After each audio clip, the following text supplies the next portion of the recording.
petunjuk-petunjuk yang dari kejaksaan ke penyidik itu ada tenggang waktu. Ini kan sudah lama prosesnya yang dianggap belum P21 dan dalam KUHP itu sebenarnya 14 hari cuma 14 hari cuma bagaimana kalau misalnya lebih 14 hari.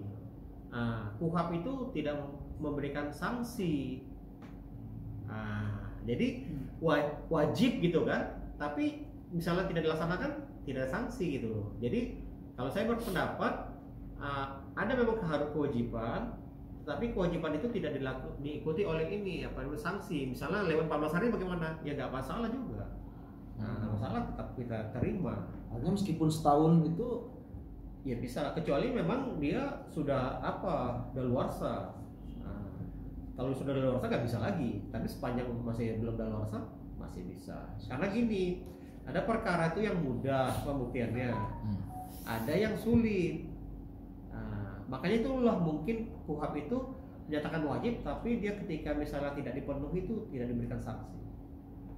Kalau dari perspektif kejaksaan sendiri, kasus dugaan pemalsuan ijazah ini masuk kategori pidana yang rumit atau pidana yang agak mudah pembuktiannya, dan kita nggak bisa bilang rumit atau apa. Misalnya begini ya, misalnya dipalsukan tuh apa? Misalnya tanda tangan kita gunakan lab aja.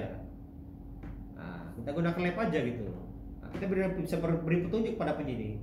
Atau misalnya soal jasa palsu, di mana di sekolah, sebenarnya di mana tempat di sekolah itu bisa diminta keterangan. Seperti tadi yang dijelaskan oleh audiens tadi yang datang. Jadi kalau kawan-kawan media tanya mudah atau sulit, ya kita lihat ini, nggak bisa kita bilang ini. Kadang-kadang kan saya bilang tuh perkara tuh memang ada yang mudah mas, ada yang memang sulit. Ya mungkin menurut mas mudah, tapi dalam pembuktian itu bisa sulit. Jadi juga tidak bisa.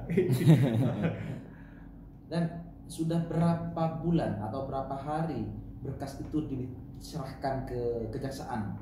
Nanti coba tanya sama Kasipi dong. Zen, coba lihat apa Zen di apa tuh? Nanti itu bisa diinikan mas, nanti bisa nampak. Karena juga saya sampaikan itu berkas perkaranya apa, tanggal berapa itu bisa nampak. Biasanya kalau kasus dugaan pemalsuan ijazah dan ini pasal berapa dan? Nama pemalsuan ini kan 263 lah. Tapi tadi saya membuka kemungkinan juga begini ya. Undang-undang tindak pidana korupsi itu ada mengatur juga itu pasal 9 itu ya.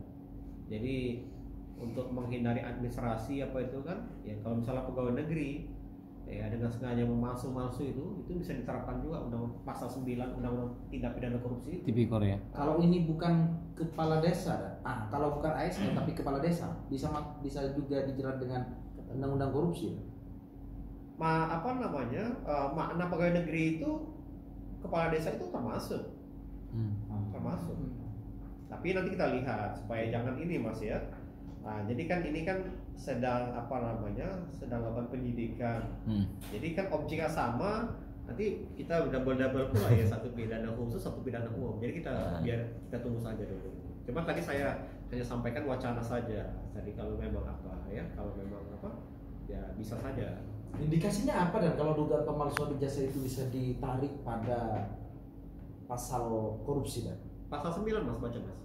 Pasal 9 undang-undang tidak pidana korupsi. Ya. Pasal 9. Dibaca di situ ada. Jadi, itu juga kadang-kadang kita ini tidak pernah kita terapkan, padahal undang-undang itu ada.